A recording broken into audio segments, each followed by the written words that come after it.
Movie के starting में हम मोनी नाम के लड़की को देखते हैं जो कि एक हैंड रेडियो ऑपरेट कर रही थी। आप हैंड रेडियो को स्मार्टफोन का ओल्ड वर्जन भी कह सकते हो जिससे आप किसी भी दूर के इंसान से बात कर सकते हो। जब मोनी उस रेडियो को ऑन करती है तब रेडियो के अंदर का लाइट ग्लो करने लगता है जैसे कि वो एक मैजिकल रेडियो हो। जिसके बाद सीन शिफ्ट होता है 1999 में योंग नाम के लड़के पर जो कि अपने साइकिल पर बैठकर अपने यूनिवर्सिटी जा रहा था। तभी योंग का एक दोस्त आकर यून नाम के एक लड़के की तारीफ करने लगता है जो कि स्पोर्ट में काफी ज्यादा अच्छा है पर उसके पैर पर चोट लगने की वजह से वो अभी हॉस्पिटल में है। वही योंग ने 1995 में यूनिवर्सिटी को ज्वाइन किया था मैकेनिकल इंजीनियर के तौर पर उसने बीच में अपनी पढ़ाई छोड़ दी थी ताकि वो अपनी मिलिट्री सर्विस को पूरा कर सके और फिर से उसने 1999 में यूनिवर्सिटी को ज्वाइन किया और अगले ही साल वो ग्रेजुएट हो जाएगा। उतने में उसका दोस्त आकर कहता है इस साल जितने भी जूनियर्स आए हैं उनमें सिर्फ 17 लड़कियां ही शामिल है और इस साल की टॉपर भी एक लड़की है। पर प्रॉब्लम ये है कि वो लड़की कभी भी यूनिवर्सिटी नहीं आती। यूनिवर्सिटी के प्रोफेसर भी उसे लेकर परेशान है क्योंकि टैलेंटेड होने के बावजूद भी वो यूनिवर्सिटी नहीं आती और उस लड़की को बुलाने का काम प्रोफेसर योंग को सौंप देते हैं। यहाँ हमें उस लड़की का नाम पता चलता है सियो हासोल। इसके बाद योंग हासोल को कॉल लगाता है और उसे आज रात की डिपार्टमेंट पार्टी में आने के लिए कहता है और फिर बाद में वो अपने क्लास में आकर बैठ जाता है जहाँ वो अपने ही ख्यालों में खोया हुआ था। इसे देखकर उसका दोस्त उस पर गुस्सा करता है कि क्या तुम प्यार में हो जो मेरी बात पर ध्यान भी नहीं दे रहे। वो उसे मना कर ही रहा था कि तभी प्रोफेसर आ जाते हैं जिससे उनकी बात अधूरी रह जाती है। और क्लास खत्म होने के बाद योंग ने हासोल को एक जगह मिलने के लिए बुलाया था जहाँ से वो रेड टी शर्ट पहने हुए वहाँ पहुँच जाती है और वो योंग का इंतजार कर रही थी। तभी योंग भी वहाँ पहुँच जाता है जो दोनों भी एक दूसरे को देखकर पहचान जाते हैं। सियोल को देखकर योंग शर्मा ही जा रहा था जबकि उसका फोन बार बार रिंग कर रहा था। बाद में सियोल उसे अपना फोन पिकअप करने के लिए कहती है। फोन के दूसरी ओर उसके डैड होते हैं जो उससे पैसे मांग रहे थे पर योंग फोन को कट कर देता है और सियोल योंग को बताती है कि उसे एक क्लब ज्वाइन करना है पर वो कंफ्यूज है कि उसे कौन सा क्लब ज्वाइन करना चाहिए इसलिए वो योंग से मदद मांगती है। इस पर योंग उसे मना नहीं कर पाता और वो उसकी मदद करने के लिए मान जाता है। बाद में वो दोनों अलग अलग क्लब्स को एक्सप्लोर करते हैं पर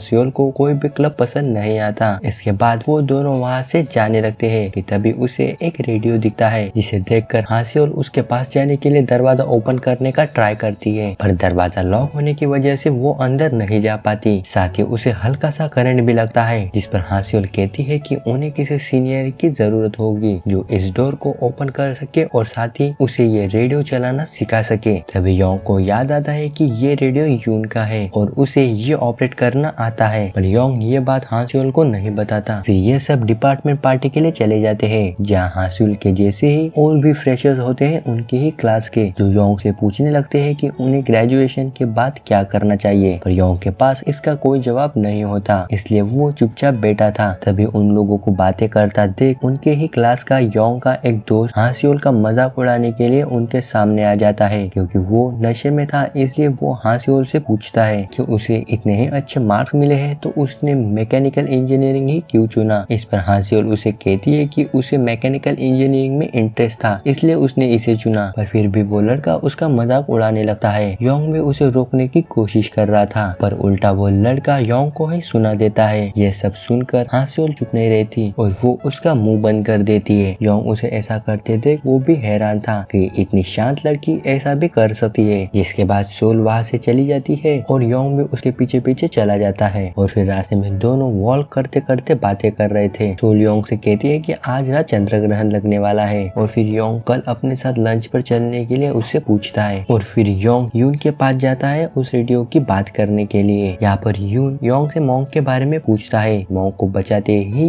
यून के पैर पर चोट लगी थी। दरअसल मोंग एक टर्टल है जो अभी योंग के पास है ताकि वो उसका ध्यान रख सके। वहाँ से वो उस रेडियो को लेकर अपने घर आ जाता है और अगले दिन ये दोनों दोबारा से मिलते हैं जहाँ सोल योंग से कहती है कि IMF क्राइसिस की वजह से कोरिया की इकोनॉमी गिर गई है जिसकी वजह से बहुत सारी कंपनीज बर्बाद हो गई और उसमें उसके पापा की कंपनी भी बर्बाद हो गई थी इसलिए वो हर हाल में एक बड़ी कंपनी को ज्वाइन करना चाहती है ताकि वो पैसे कमाकर अपने फैमिली को मैनेज कर सके। साथ ही वो जिस कंपनी में ज्वाइन होना चाहती है वो वही कंपनी है जिस कंपनी की वजह से उसके पापा की कंपनी बैंकरप्ट हुई थी और इन्हीं सभी वजहों की वजह से उसने मैकेनिकल इंजीनियर को चुना है। सोल की बातें सुनकर योंग बिल्कुल ब्लैंक हो गया था क्योंकि उसने ये उम्मीद नहीं की थी कि सोल अपने सपनों को लेकर इतनी सीरियस होगी। और फिर सोल योंग से भी पूछती है कि उसका सपना क्या है, पर योंग ने कुछ भी डिसाइड नहीं किया था कि उसे फ्यूचर में क्या करना है। तभी गलती से उसके मुंह से निकल जाता है कि उसका सपना है सोल को किस करना। ये कहने के बाद योंग को एम्बैरेसमेंट फील होने लगता है और वो किसी तरह से बहाना बनाकर वहाँ से निकल जाता है। और घर जाकर वो बहुत ज्यादा शर्मिंदा हो रहा था कि उसने ये क्या कह दिया कि तभी उस रेडियो से किसी लड़की की आवाज आती है और वो लड़की रेडियो पर कहती है कि उसे भी ये रेडियो यूज करना नहीं आता और वो इस रेडियो को यूज करना एक बुक के जरिए सीख रही है। पर किम को मालूम नहीं था कि ऐसी कोई बुक भी एग्जिस्ट करती है। और फिर दोनों एक दूसरे को अपना इंट्रो देते हैं और उन दोनों को पता चलता है कि वो दोनों भी सेम यूनिवर्सिटी में है और लड़की का नाम है मोनी, जो कि उनके यूनिवर्सिटी में सोशियोलॉजी के डिपार्टमेंट में है, जिसे प्रोजेक्ट मिला है कि उसे किसी स्ट्रेंजर से बात करके उनका इंटरव्यू लेना है। और इसलिए वो रेडियो पर किसी अननोन आदमी से बात करने का ट्राई कर रही थी। और अब वो योंग से ही अपना प्रोजेक्ट कंप्लीट करने के लिए मदद मांगती है। योंग भी उसकी मदद करने के लिए तैयार हो जाता है, पर वो उससे उस बुक को मांगता है जिसकी मदद से वो ये रेडियो ऑपरेट करना सीख सके। मोनी भी इस बात पर मान जाती है और दोनों स्टूडेंट हॉल के बाहर मिलने के लिए 12 बजे का टाइम सिलेक्ट करते हैं। और अगले दिन योंग बताए गए टाइम और लोकेशन पर मोनी का इंतजार कर रहा था। देखते ही देखते शाम हो जाती है, पर वहाँ मोनी आते ही नहीं। और वही दूसरी ओर सेम जगह पर मोनी बारिश में योंग का इंतजार कर रही होती है। जहाँ योंग की तरफ धूप है,